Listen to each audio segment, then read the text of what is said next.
Segera download Quran Tadabbur, dia meraih tafsir kebaikan. dalam genggaman Contoh, Anda. bulan Ramadan adalah bulan Al-Quran.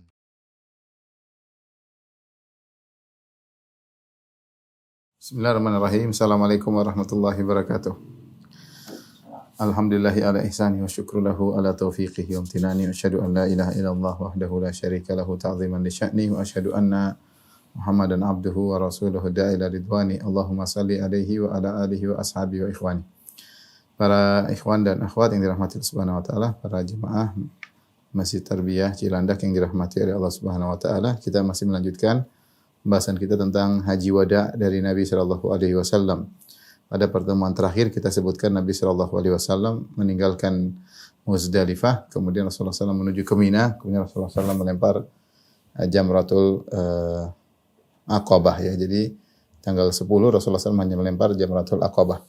Setelah melempar Jamratul Aqabah, ketika matahari semakin meninggi di waktu duha, maka Rasulullah SAW masih di areal Jamarat dan beliau berada di atas onta beliau.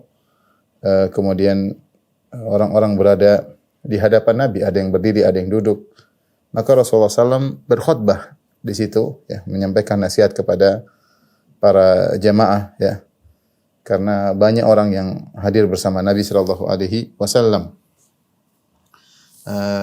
Di antara isi khutbah Nabi Sallallahu Alaihi Wasallam ketika itu, beliau berkata, "Ala inna zamana qad istadara ka hayatihi yawma khalaqallahu samawati wal ard." Ketahuilah bahwasanya zaman telah kembali sebagaimana kondisinya semula ketika Allah Subhanahu wa taala menciptakan langit dan bumi. Maksudnya apa? Orang-orang Arab jahiliyah dahulu mereka suka merubah-rubah bulan, ya, sesuka mereka. Karena di sana ada bulan-bulan haram yang dilarang mereka untuk berperang, seperti Dzulqa'dah, Dzulhijjah, Muharram dan Rajab. Terkadang mereka ingin berperang, mereka menunda bulan tertentu. Ya, kadang mereka memajukan bulan tertentu sehingga aturan hari tidak teratur, bulan-bulan bisa berubah-ubah. Dilakukan oleh orang Arab jahiliyah.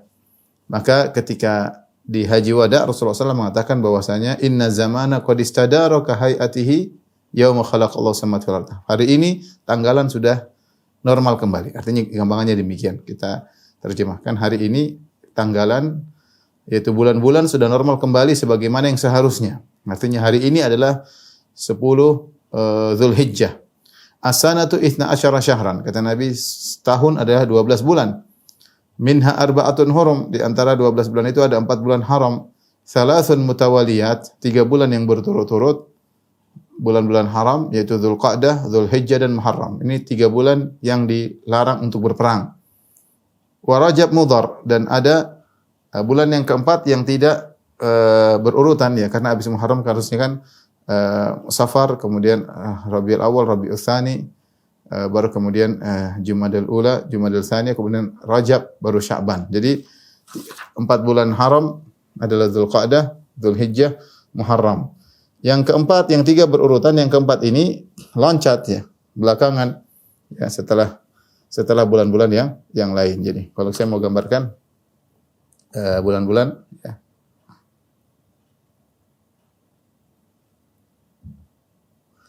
Ada apa namanya? Dzulqa'dah, Dzulhijjah, kemudian Muharram.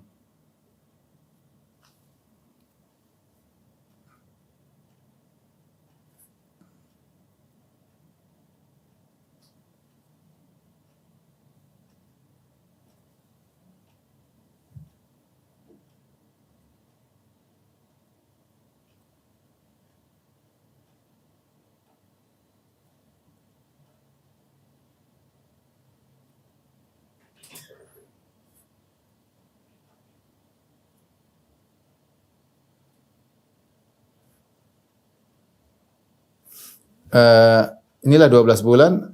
Perhatikan di sini. Bulan-bulan haram 3 ini, Dzulqa'dah, Dzulhijjah, Muharram. Ini berurut-urut, ya, berurutan. Bulan Muharram yang keempat Rajab, ya. Dia jauh, ada Safar, Rabiul Awal, Rabiul Tsani, Jumadil Ula, Jumadil Ukhra, Rajab.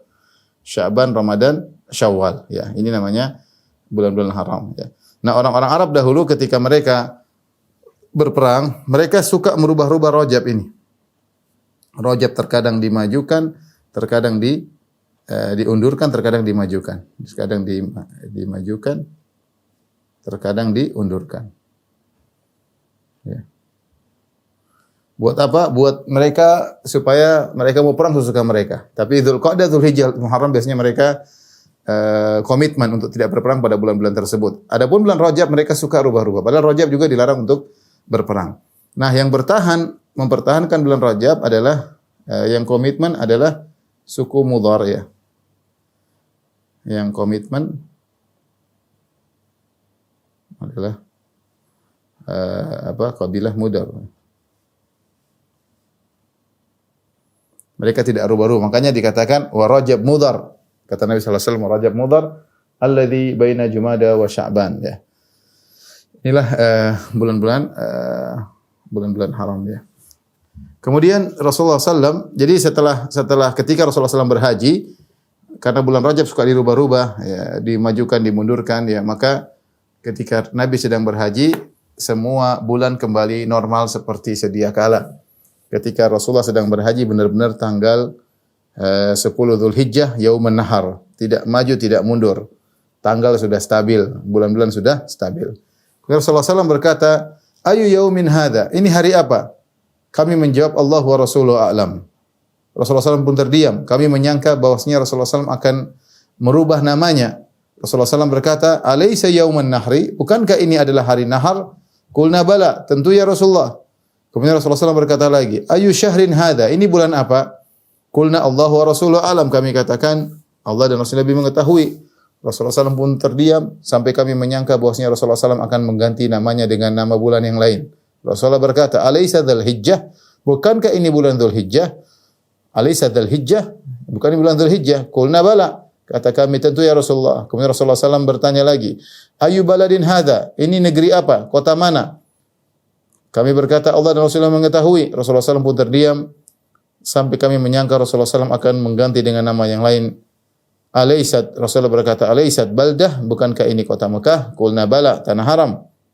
Kami mengatakan, tentu ya Rasulullah. Kemudian Rasulullah SAW berkata, fa inna dima'akum wa amwalakum wa aradakum alaihi haramun ka hurmati yaumikum hadha fi syahrikum hadha fi baladikum hadha.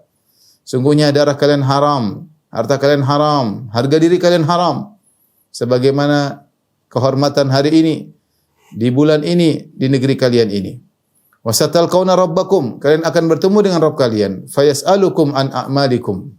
Kalian akan bertemu dengan Rabb kalian dan Rabb kalian akan bertanya kepada kalian tentang amal perbuatan kalian selama di dunia. Ala fala tarji'u ba'di kuffaran aw dhullalan yadribu ba'dukum riqaba ba'din. Janganlah kalian kembali setelah sepeninggalku kembali menjadi kafir, menjadi sesat, kalian saling membunuh satu dengan yang lainnya.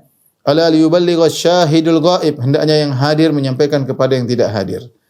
Fala alla ba'dha man yuballighuhu yakunu aw alahu min ba'di man sami'ahu ala hal ballaqt. Bisa jadi yang disampaikan lebih mengerti daripada yang mendengar langsung. Ala hal ballaqt, ketahuilah bukankah aku telah menyampaikan. Kemudian Rasulullah SAW berkata lagi, ala innama hunna arba', ketahuilah ada 4 perkara. Perhatikan, la tusyriku billahi syai'an, jangan berbuat syirik sama sekali.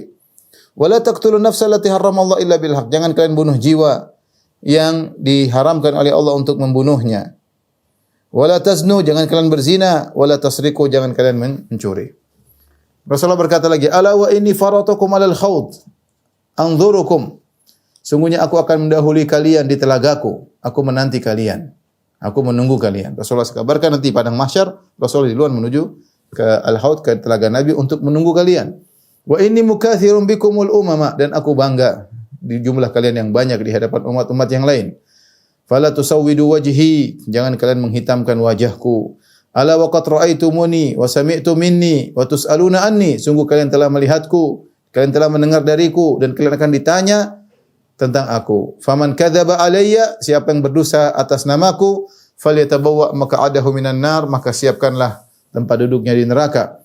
Ala wa inni mustanqidhun rijalan wa mustanqadhun minni akharun, ketahuilah aku ingin menyelamatkan sebagian orang, ya, dan sebagian orang terlepas dariku. Fa aqulu ya rabbi ashabi, aku berkata ya Rabbku itulah sahabat-sahabatku.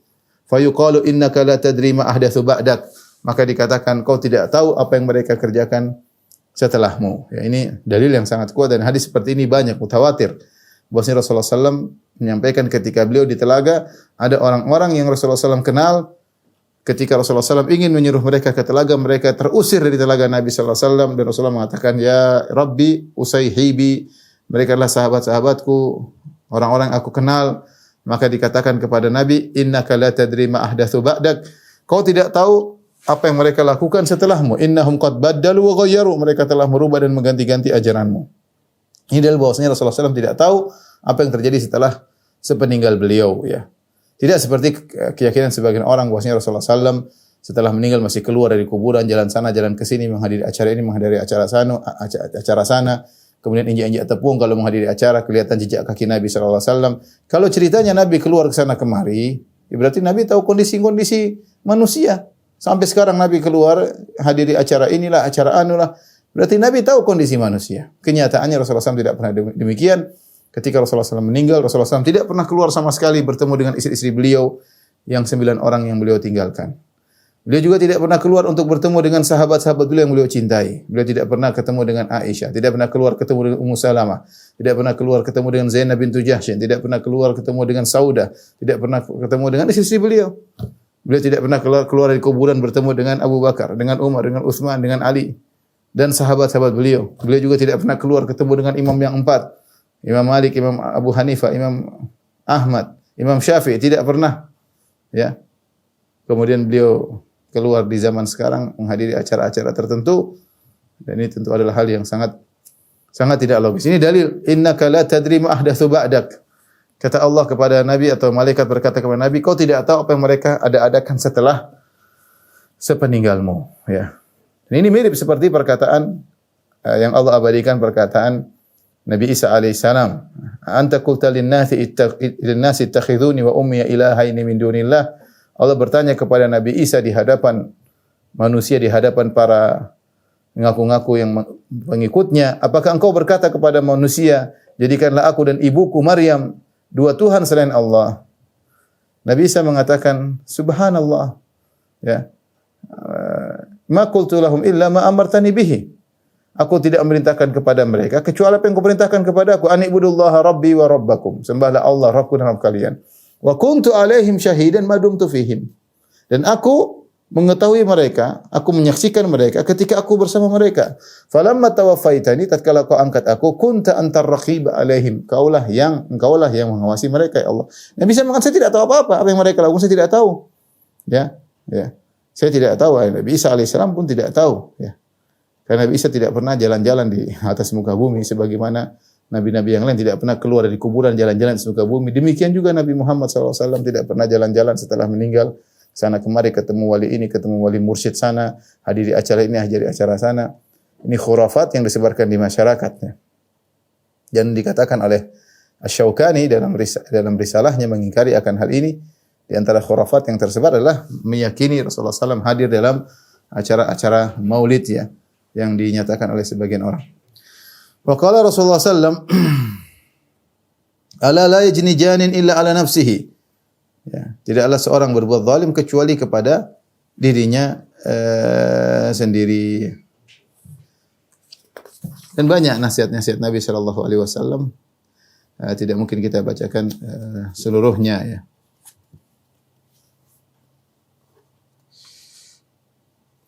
Ketika Rasulullah sallallahu di Mina, ya, kemudian Rasulullah SAW menyuruh untuk dibangunkan semacam tempat, ya, untuk beliau bernaung di bawahnya karena hari tersebut hari yang panas, ya. Kemudian datanglah orang-orang bertanya kepada Nabi Shallallahu Alaihi Wasallam. Ada yang bertanya kepada Nabi Shallallahu Alaihi Wasallam bahwasanya dia tidak berurutan ketika melaksanakan ibadah haji, yaitu dia mencukur sebelum menyembelih. Jadi urutan haji, ya, urutan kegiatan haji pada hari nahar 10 Zulhijjah adalah lempar jamarat yang pertama, lempar Jamratul Aqabah. Ini yang dilakukan oleh Nabi SAW. Kemudian yang kedua adalah menyembelih. Menyembelih hewan hadyu. Dan yang ketiga,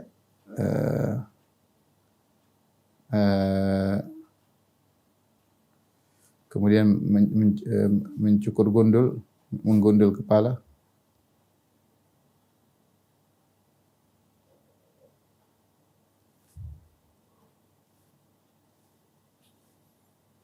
Baru kemudian yang keempat adalah tawaf. Namun urutan ini hanyalah sunnah, tidak wajib.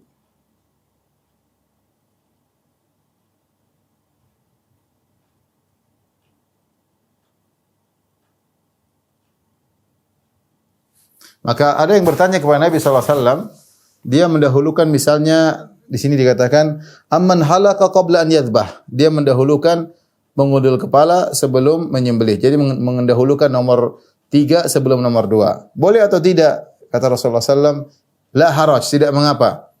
Jadi mengundul kepala harusnya menyembelih dulu baru mengundul kepala, tapi dia mengundul kepala baru dia menyembelih. Kata Nabi tidak jadi masalah. Ada lagi yang bertanya, dia menyembelih sebelum melempar. Dia nyembelih dulu baru melempar, artinya dia nomor 2 baru nomor 1. Nomor 2 baru nomor 1. Kata Rasulullah SAW, if'al wala haraj. Lakukan, tidak jadi masalah. Ya. Maka kata Abdullah bin Amr bin Al-As, famasu ila Rasulullah SAW an syai'in yauma idzin qaddima wala ukhir illa qala if'al wal haraj. Tidaklah Nabi SAW ditanya pada hari tersebut tentang perkara yang dimajukan atau dimundurkan, kecuali Nabi mengatakan lakukan dan tidak mengapa. Rasulullah SAW menyembelih hewan hadyu ya di Mina, dan beliau berkata, nahartu hahuna, aku menyembelih hewan hadyu di sini, wa minan kulluha manhar, dan Mina semuanya tempat untuk menyembelih. Fanharu fi rihalikum, sembelihlah di tempat-tempat kalian. Di mana saja di Mina boleh menyembelih. Tapi kalau di sekarang pemerintah Arab Saudi mengkhususkan tempat khusus untuk menyembelih ya. Jadi kita katakan menyembelih hewan hadyu di Mina. Mina seluruhnya tempat menyembelih. Jangan menyembelih di Jakarta ya. Cari hewannya, telepon teman, sembelih di Jakarta ya. Di Cilandak ya, enggak boleh, harus menyembelih di mana? Di Mina ya. Ya, karena semuanya ada aturannya ya. Kemudian Rasulullah SAW menyembelih 100 ekor onta, 63 beliau sembelih dengan tangan beliau. Sisanya 37 dilanjutkan oleh Ali bin Abi Thalib radhiyallahu taala anhu ya. Kemudian Rasulullah SAW menyuruh mengambil potongan-potongan dari 100 ekor onta yang beliau sembelih, dikumpulkan, kemudian dimasak. Rasulullah SAW memakan sebagian dari dagingnya dan minum daripada air yang sudah bercampur kuah kaldu dari potongan-potongan 100 ekor onta. Ini dalil bahwasanya dianjurkan kita untuk makan dari fakulu minha. Ya, makanlah dari hewan-hewan hadyu yang kalian sembelih. Wa at'imul ba'isal fakhir, dan jangan lupa berikan kepada orang yang susah. Kemudian Rasulullah SAW menyembelih sapi untuk istri-istrinya, ya, untuk istri-istrinya. Karena istri-istri Nabi Shallallahu Alaihi Wasallam umrah hajinya adalah haji mutamati'. Haji mutamati' sebagaimana kita tahu haji tamattu wajib untuk menyembelih hadyu sebagaimana haji qiran. Yang tidak menyembelih hadyu cuma haji ifrad. Taib. Ketika Rasulullah SAW di Mina, ya, Rasulullah SAW membonceng Al-Fadl bin Abbas. Al-Fadl bin Abbas radhiyallahu taala anhuma, yaitu sepupu Nabi, karena Al-Abbas bin Abdul Muttalib adalah paman Nabi. Al-Fadl bin Abbas sepupu Nabi sallallahu alaihi wasallam, masih kecil, masih remaja, dibonceng oleh Nabi sallallahu alaihi wasallam. Dan beliau adalah seorang yang tampan. Faja'atum ra'atun min Khath'am tastaftih, maka datang seorang wanita dari Khath'am bertanya kepada Nabi sallallahu alaihi wasallam. Faja'al al-Fadl yanzuru ilaiha, maka Al-Fadl mencuri pandang melihat wanita tersebut. Wanita tersebut tidak pakai cadar karena dia sedang berhaji. Karena kita wanita yang sedang ihram di wajahnya tidak boleh dipakai cadar. Maka Al-Fadl bin Abbas nengok pada wanita tersebut. Wa tanzuru ilaihi, wanita tersebut juga melihat kepada Al-Fadl bin Abbas. Lelaki yang tampan. Faja'ala Rasulullah SAW yasrifu wajhal Fadl ila syaqqil akhar. Maka Rasulullah SAW memegang kepala Fadl dibelokkan ke arah yang lain. Wanita tersebut bertanya, "Ya Rasulullah, inna faridatallahi ala ibadihi fil haji adrakat abi syaikhan kabiran. La yasaitu an yathbuta ala rahilah. Afa ahuju anhu?" Wanita ini bertanya, "Ya Rasulullah, ayahku telah terkena kewajiban haji. Tetapi masalahnya ayahku sudah sangat tua. Dia tidak bisa kokoh kalau naik onta. Bolehkah aku menghajikan ayahku?" Kata Rasulullah SAW, "Na'am, boleh. Wa dzalika hajjatul wada'." Boleh kau hajikan ayahmu. Ya. Dalam riwayat yang lain, wanita tersebut berkata, "Inna abi syaikhun kabirun qad adrakat faridatallahi fil hajj. Afa yujzi an ahujja anhu?" Wanita berkata, "Ya Rasulullah, bolehkah aku menghajikan ayahku yang sudah tua tidak bisa naik kendaraan?" Qala hujji an abik. Berhajilah atas untuk ayahmu. Walau Rasulullah SAW unukal Fadl. Maka Rasulullah SAW pun membelokkan leher Fadl, dibelokkan oleh Nabi. Ya, dipegang oleh leher Fadl bin Abbas karena lihat wanita tersebut cantik dan Fadl bin Abbas juga cantik, tampan. Maka Rasulullah SAW pun belokkan lehernya supaya dia tidak melihat wanita tersebut. Ini menunjukkan kewajiban untuk menundukkan pandangan. Jadi tidak masalah kalau ada kawan kita nengok cewek, kita belokkan kepalanya. Faqala Al-Abbas bin Abdul Muttalib, bapaknya berkata ketika melihat anaknya, jadi Al-Abbas bapaknya melihat anaknya kepalanya dibelokkan oleh Nabi. Dia bertanya, "Ya Rasulullah, lima lawaita unuka ibni ammik?" Ya Rasulullah, kenapa kau belokkan kepala sepupumu? Sepupumu. Faqala Rasulullah sallallahu alaihi wasallam, Rasulullah SAW berkata, "Ra'aitu syabban wa syabbah." Aku melihat remaja dan remaja lelaki dan remaja wanita. Falam amani syaitana alaihima. Aku tidak aman, syaitan menggoda mereka berdua. Aku tidak aman, syaitan menggoda mereka. Ini musim haji. Tapi godaan bisa saja terjadi. Dan ini terjadi, ikhwan. Nah, terkadang sebagian laki haji tanpa istri, sebagian wanita haji tanpa suami. Nah, ketemulah di hajian 40 hari, apalagi yang reguler. Ketemu ya, akhirnya ngobrol, tertarikan, itu bisa saja terjadi. Bisa terjadi. Lihat di sini, ini sedang musim haji, hari nahar. Rasulullah SAW tetap memalingkan wajah Fadl bin Abbas agar tidak melihat wanita tersebut, dan Rasulullah mengatakan, "Ra'aitu syabban wa syabba." Aku melihat seorang remaja laki dan remaja putri. Falam amani syaitan alaihim. Aku tidak merasa aman. Aku khawatir syaitan menggoda mereka berdua. Dan ini menunjukkan keutamaan Fadl bin Abbas. Kenapa? Karena dia dibonceng oleh Nabi SAW. Ini menunjukkan tawaduknya Nabi mau membonceng seorang di atas tunggangannya. Ini juga menjelaskan tentang bahwasanya manusia memiliki sifat manusiawi yang ada syahwat. Lelaki suka dengan wanita, wanita suka dengan lelaki. Ya, suka melihat pemandangan yang indah, apalagi wanita yang cantik. Dan ini menunjukkan tentang dilarangnya seorang lelaki melihat wanita yang cantik, dan perintah untuk menundukkan pandangan jika seorang lelaki melihat wanita, ya. Dan juga kita ambil faedah bahwasanya hendaknya laki dan perempuan dipisah kalau dikhawatirkan timbul fitnah, ya. Betapa banyak permasalahan ini disampaikan oleh saya disampaikan dengan orang-orang yang kerja di perkantoran, ya. Banyak masalah keluarga ketika wanita kerja di kantor, terjadi perselingkuhan, terjadi cinta lokasi lah, apalah, ya. Apalagi ya begitu, kerja di kantor ketemu dengan laki-laki, laki-laki ketemu dengan perempuan lain, terjadi apa yang terjadi? Namanya laki-laki dan perempuan kalau ketemu pasti ada stromnya. Kalau enggak strom berarti lelaki enggak normal, perempuan enggak normal. Mustahil. Sebenarnya mengatakan kalau sering berinteraksi akan tidak merasa apa-apa. Itu dusta. Katanya kalau sering berinteraksi, ini syubhatnya orang-orang yang menghalalkan hal tersebut. Mereka itu karena kamu, kalau kita sudah biasa ketemu cewek enggak ada masalah, ketemu cewek di kantor enggak ada masalah. Itu kan tidak, ya. Memang kalau sudah sering ketemu kemudian tidak ada rasa? Itu bohong. Kita sama istri kita 20 tahun lebih tetap ada rasa. Sering ketemu tiap hari juga ada rasa. Berarti kalau sering ketemu bukan berarti menghilangkan rasa. Terbukti terjadi perselingkuhan di perkantoran, ya. Banyak terjadi. Maka seorang yang memang harus bekerja di kantor, ya baik laki-laki yang masih ikhtilat dengan perempuan, jaga diri, ya. Jangan membuka celah, ya. Kita laki-laki punya hasrat, wanita juga punya hasrat. Jangan sampai terjebak dalam kondisi berdua-duaan. Ya. Jangan suka. Ya intinya waspada. Ya. Kita punya istri dan dia punya suami. Ya. Harusnya kita menjaga kalau itu istri orang, ya kita harusnya menjaga, jangan sampai kita mengkhianati saudara kita yang kita khianati dirinya dengan menggoda istrinya. Taib. Kemudian Rasulullah SAW mencukur kepalanya. Ya. Jadi Rasulullah SAW lempar jamarat, kemudian menyembelih, kemudian cukur rambut. Ya. Rasulullah SAW memanggil tukang cukurnya. Rasulullah SAW mengatakan khudh. Ya Rasulullah SAW setelah suruh cukur bagian kanan. Jadi bagian kanan dulu dicukur, setelah itu bagian kiri. Ya.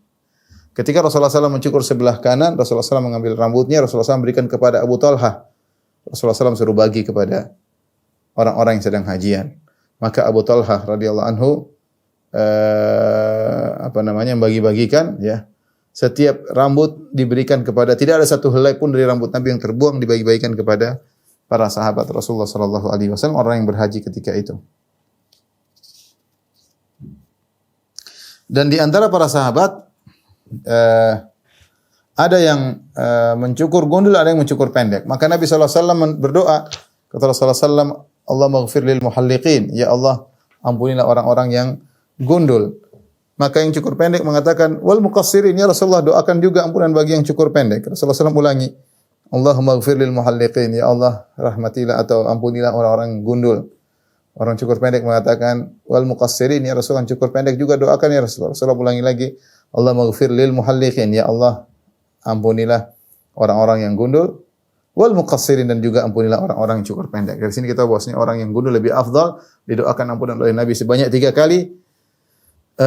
Sementara orang yang cukur pendek, ya, didoakan cuma sekali. Tapi kalau sudah hajian biasanya yang cukur pendek ngejek yang gundul, ya. Cukur pendek biasanya ngejek yang gundul. Orang tidak pernah gundul kecuali musim haji. Saya kemarin haji, ada seorang, dia tidak ingat pernah gundul, baru gundul ketika musim haji. Ketika dia haji sama istrinya, ketika gundul, istrinya cari suaminya, dia tidak tahu kalau suaminya sudah berubah wajah, sehingga dia pangling karena suaminya tidak pernah gundul, sehidup sama dia enggak pernah gundul, tahu-tahu gundul wajahnya berubah. Kita tahu bahwasanya gundul lebih afdal daripada mencukur pendek, karena orang yang gundul didoakan oleh Nabi sallallahu alaihi wasallam 3 kali. Subhanallah, dia mengurangi kegagahannya, ketampanannya demi mendapatkan doa ampunan dari Nabi sebanyak 3 kali. Kemudian Rasulullah SAW setelah itu Rasulullah SAW setelah mencukur kepalanya, rambutnya, Rasulullah SAW pun memakai baju biasa, sudah bertahallul. Kemudian beliau memakai minyak wangi, dipakaikan oleh Aisyah radhiyallahu taala anha. Kuntu utayyibun Nabi sallallahu alaihi wasallam, kata Aisyah, aku memakaikan minyak wangi kepada Nabi sallallahu alaihi wasallam. Ini sunnah seorang istri memakai minyak wangi kepada suaminya, merapikan baju suaminya. Bahkan Aisyah mengatakan, wa urajjiluhu, aku menyisiri rambutnya ketika tidak haji, tidak umrah. Ya, seorang wanita perhatian terhadap penampilan suaminya, pakaikan baju, pakaian parfum, sisirkan rambutnya, dan dapat pahala tentunya. Ya. Sebelum Nabi tawaf, Nabi pakai baju, pakai minyak wangi, kemudian Nabi pergi tawaf. Maka Rasulullah SAW pun menuju ke Ka'bah, ya, sebelum zuhur.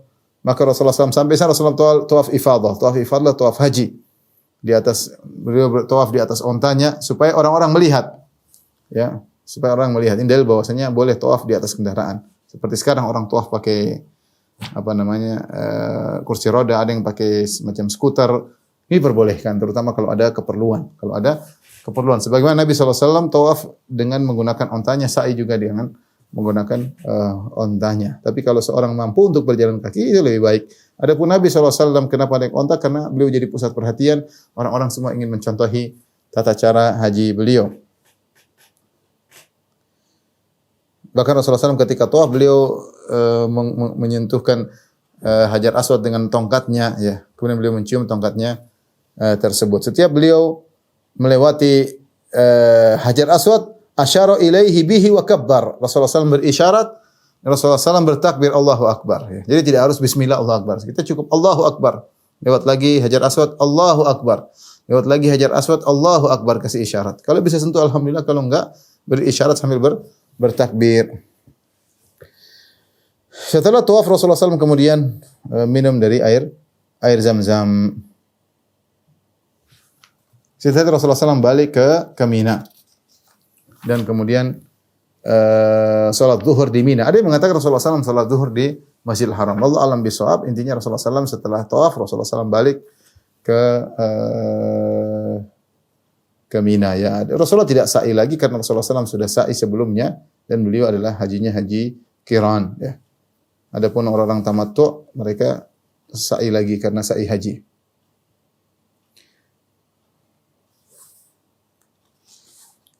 Kemudian di hari-hari tasyrik Rasulullah SAW menunggu tanggal 11, tanggal 12, tanggal 13 Rasulullah SAW mengambil nafar thani. Sebagaimana firman Allah Subhanahu wa taala, "Faman ta'ajjala fi yawmaini fala itsma alaihi wa man ta'akhkhara fala itsma alaihi liman ittaqa." Barang siapa yang mengambil nafar awal maka tidak ada dosa baginya, dan barang siapa mengambil nafar tsani yaitu sampai tanggal 13 tidak ada dosa baginya bagi yang bertakwa kepada Allah Subhanahu wa taala. Allah mengatakan di antara tafsiran siapa yang mengambil nafar awal atau nafar tsani diperbolehkan, dan kalau dia bertakwa maka dosa-dosanya akan dihapuskan. Fala itsma alaihi, tidak dosa baginya. Ini sebagian tafsir menafsirkan demikian. Kalau tidak salah di antaranya At-Tabari. Tetapi yang penting tidak saling mengejek, dan yang paling afdal tentunya nafar tsani sebagaimana dikerjakan oleh Nabi sallallahu alaihi wasallam. Maka Nabi pun melempar ketika matahari sudah menggelincir dari tengah langit, yaitu ketika masuk waktu zuhur, yaitu pada tanggal 11, 12, 13. Nabi melempar dimulai dengan jamratu al-ula atau as-sugra, Rasulullah melempar. Setelah itu kemudian kalau kita gambarkan demikian,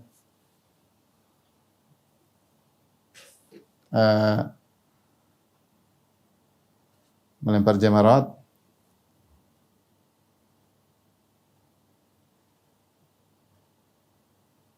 pada hari-hari tasyrik. Hari tasyrik itu adalah 11, 12, 13 Dzulhijjah. Itu namanya hari tasyrik. Rasulullah SAW melemparnya setelah masuk waktu zuhur. Jadi kalau ini misalnya apa namanya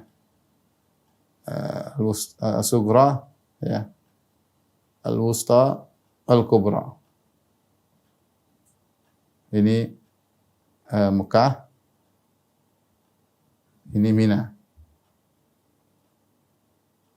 Ya. Maka dimulai dari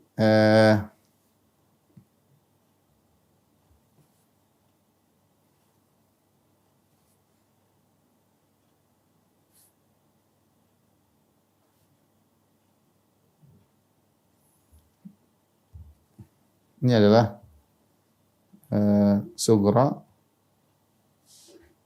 kemudian wusta yang di tengah, kemudian kubra. Ya. Rasulullah melempar 7 lemparan di sugra yang pertama, ini yang pertama, ini yang kedua, ini yang ketiga. Ya. Dilempar yang pertama sambil bertakbir, Allahu Akbar, Allahu Akbar, Allahu Akbar, sampai apa namanya 7 kali ya. Kemudian berdoa kepada Allah Subhanahu wa taala ya. Jadi seingat saya yang pertama kali di sini. Jadi sunnahnya lewat sini. Lempar dari sebelah sini. Ya. Jadi kita lempar. Setelah itu kita berdoa kepada Allah Subhanahu wa taala. Di sini berdoa. Setelah melempar yang pertama, berdoa. Ini berdoa panjang. Setelah itu kita menuju ke sini. Ini kalau sunnah, tapi kalau sudah musim haji susah. Kita nggak bisa zigzag ya. Kemudian kita melempar dari sebelah kiri ya. Setelah itu kita melempar, kemudian kita berdoa lagi di sini. Berdoa. Setelah itu kita menuju lurus. Setelah melempar di sini tanpa doa.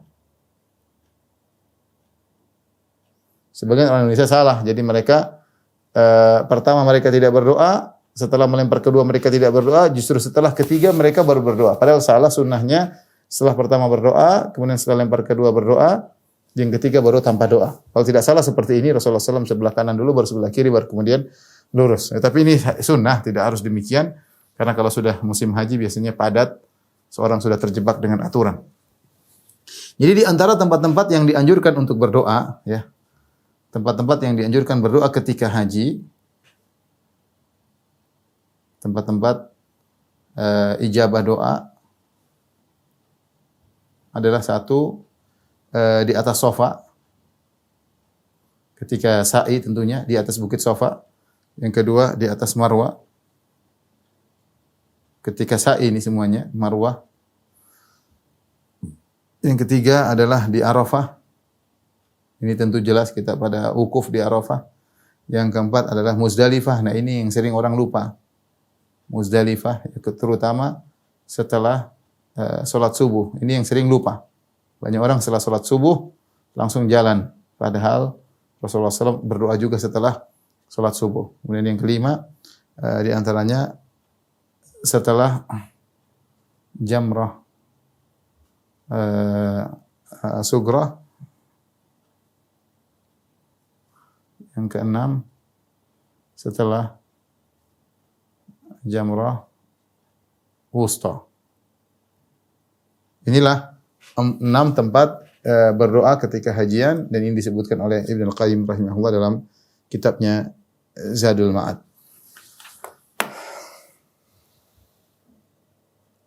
Kemudian di antara yang terjadi juga adalah Al-Abbas bin Abdul Muttalib minta izin kepada Nabi sallallahu alaihi wasallam untuk tidak mabit di Mina. Al-Abbas bin Abdul Muttalib minta izin untuk tidak mabit di Mina karena beliau mengurusi menyiapkan air minum buat jemaah haji, karena beliau adalah mengurusi siqayah, yaitu menyiapkan minuman bagi jemaah haji. Karena di Mina tidak ada air minum, tidak ada sumber air. Maka harus ada yang datangkan dari air dari luar, dan Al-Abbas bin Abdul Muttalib kalau harus tidur di Mina kemudian ke Mekah ambil air ini berat, maka dia minta izin untuk tidur di Mekah. Rasulullah izinkan. Ini dijadikan dalil oleh para ulama bahwasanya seorang yang punya kegiatan untuk kepentingan jemaah haji, dia tidak harus mabit di Mina. Seperti dia adalah dokter, seperti dia adalah pengurus bis, kesana kemari ngambil jemaah haji. Ini tidak harus tidur di Mina. Karena ini suatu perkara yang sulit kalau harus tidur di Mina, dan kaidah Islam mengatakan al-masyaqqatu tajlibu taisir. Kesulitan mendatangkan kemudahan. Sebagaimana Al-Abbas bin Abdul Muttalib, dia bekerja untuk jemaah haji mengambil air, maka Nabi izinkan dia untuk mabit atau tidur di luar Mina. Demikian juga ru'aul ibil, para penggembala onta, mereka juga minta izin untuk tidur di luar Mina di onta-onta mereka. Mereka menjaga onta mereka agar tidak hilang. Rasulullah SAW juga izinkan. Dan ini juga dalil bahwasanya seorang kalau ada sesuatu yang dia jaga khawatir hilang barang-barangnya, dia harus tidak bisa tidur di Mina, maka boleh tidur di luar Mina. Artinya dia tidak mabit di Mina. Ini boleh kalau ada yang dikhawatirkan. Sehingga diambil kesimpulan oleh para ulama, seorang boleh tidak mabit di Mina pada tanggal malam 11, malam 12. Hukum asalnya wajib malam 11, malam 12. Bagi yang ambil nafarsani malam 13, hukumnya wajib. Tetapi ketika ada uzur syar'i, seperti harus mengurusi jamaah, ini terutama misalnya guide-guide, mereka harus kesana kemari, mereka boleh tidak tidur di Mina, ya. Demikian juga itu karena kepentingan jamaah, ya, seperti para dokter dan yang lainnya, para perawat, tenaga medis, ya, para polisi yang kerja macam-macam. Intinya untuk mengurusi jamaah haji, mereka tidak harus mabit di Mina. Demikian juga yang ada kepentingan pribadi, mengurusi hartanya atau menjaga orang sakit macam-macam. Ya, mungkin ada keluarga yang sakit, dia harus ngurus di rumah sakit dan macam-macam. Maka atau ada harta yang harus dia jaga, maka tidak mengapa dia tidak tidur di Mina. Dan ini keringanan yang diberikan oleh Nabi SAW. Kemudian para ulama mengkiaskan, menganalogikan dengan hal-hal tersebut. Bahkan Rasulullah SAW mengizinkan mereka ini untuk menjamak lempar jamarat, ya, menjamak lempar jamarat. Para ulama sepakat jamak lempar jamarat boleh di jamak takhir. Adapun jamak takdim maka diperselisihkan. Ya, bagaimana cara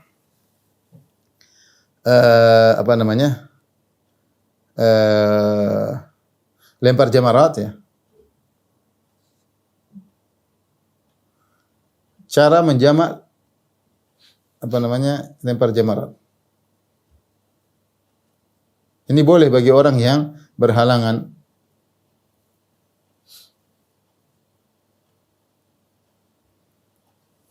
Dia menggabungkan hari pertama, hari kedua, dilempar pada hari kedua. Atau dia menggabungkan hari pertama, hari kedua, hari ketiga, lempar pada hari ketiga. Tidak apa-apa. Jadi caranya, saya ini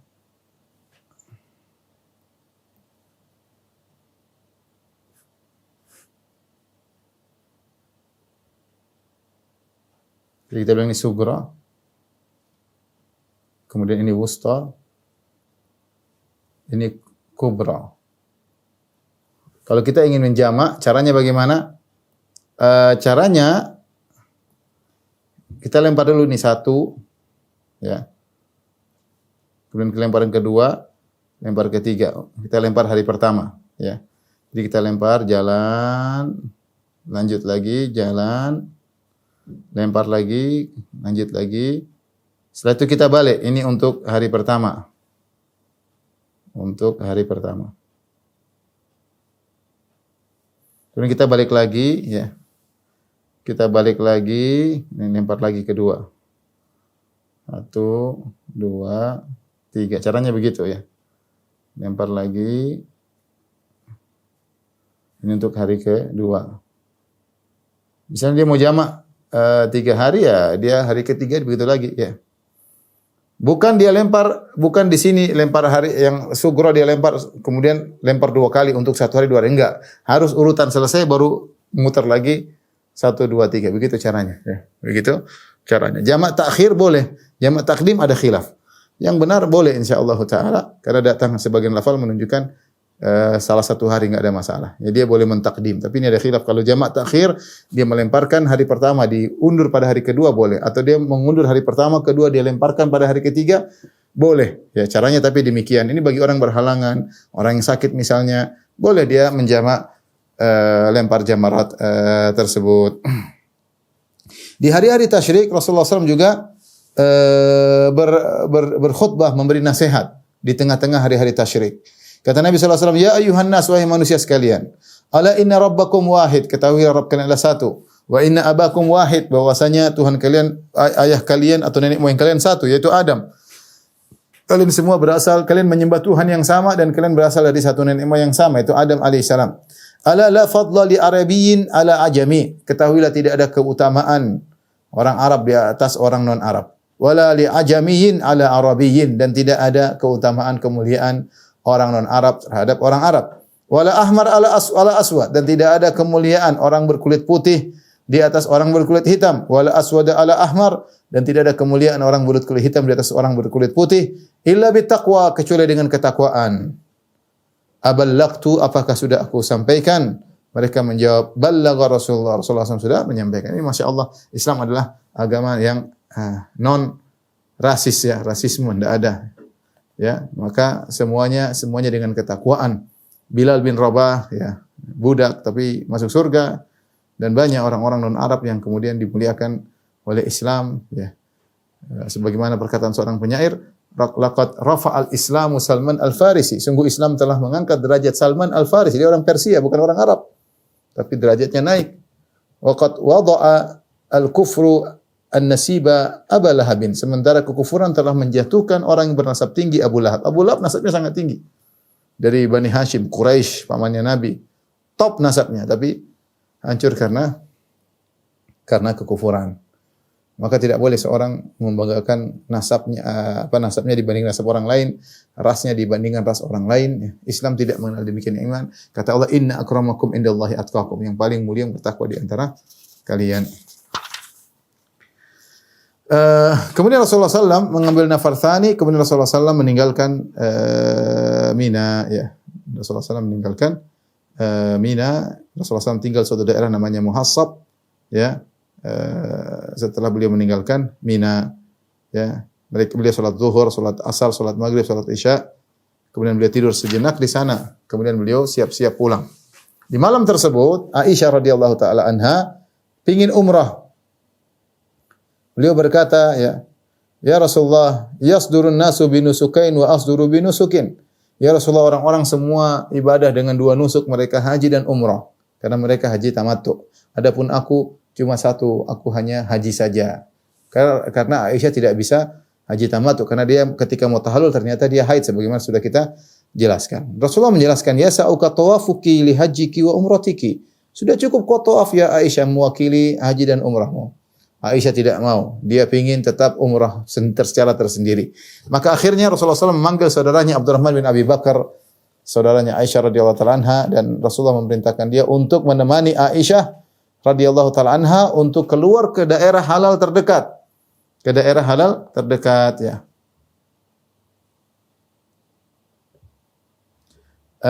Jadi ini Ka'bah ya. Ka'bah jangan warna merah, warna hitam. Ini Ka'bah.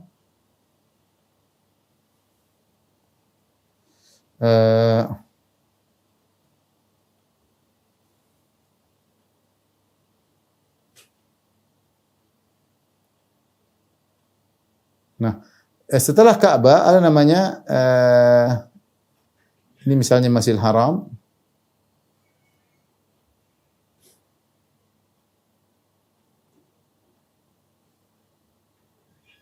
Setelah itu ada namanya Tanah Haram. Di luar ini tanah haram. Ya, Tanah Haram ya. Namanya batasan Tanah Haram.